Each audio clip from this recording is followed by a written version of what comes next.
What if the person you trust most is the one you should fear? This is a story about a roommate who wasn't on the lease.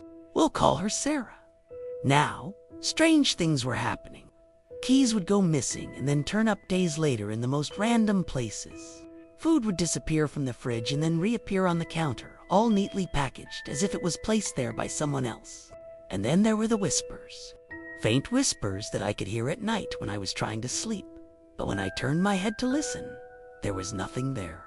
I put it down to forgetfulness. You know, like sometimes you misplace your keys, or you think you left the front door unlocked, and you can't help but wonder if you should go check.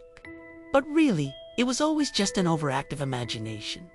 Until one time, I came home early from work and heard someone humming in my bedroom. And it was the strangest thing because it was locked. Now, I live with my best friend, so I knew it wasn't her. She has a key, but she was at work and I was expecting her to get home any minute. I tried to tell myself that it was just my roommate.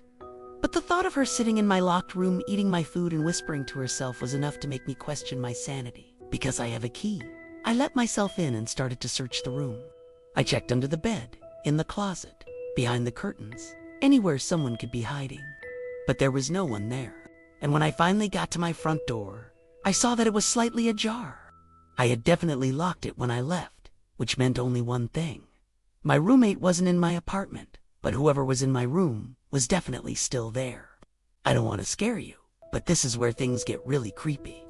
As I stood there frozen in fear, I heard the voice again. It was coming from inside the walls. And then I realized that there was a second door in my bedroom that led to the apartment next door.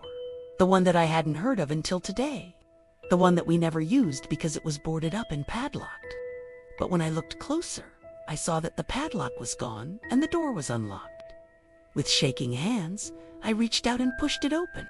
And there she was, my roommate, standing in the middle of my room with a big smile on her face. She was humming that same tune. And I swear the look on her face was like she was inviting me to join her. To be honest, I didn't even have the strength to scream. I just stood there staring at her as she walked towards me. And as she got closer, I could see that her eyes were wide and innocent. Just like they always were whenever I caught her doing something she wasn't supposed to. Like stealing my credit card to buy new clothes, or sneaking in my food when I was home. And then she would always act so surprised when I confronted her, like she had no idea what I was talking about. But this time, I knew that look. I knew exactly what it meant. And that's when I realized that the monster isn't always under your bed. Sometimes it's on the other side of the door. Have you ever felt like you weren't alone in your own home? Let me know in the comments.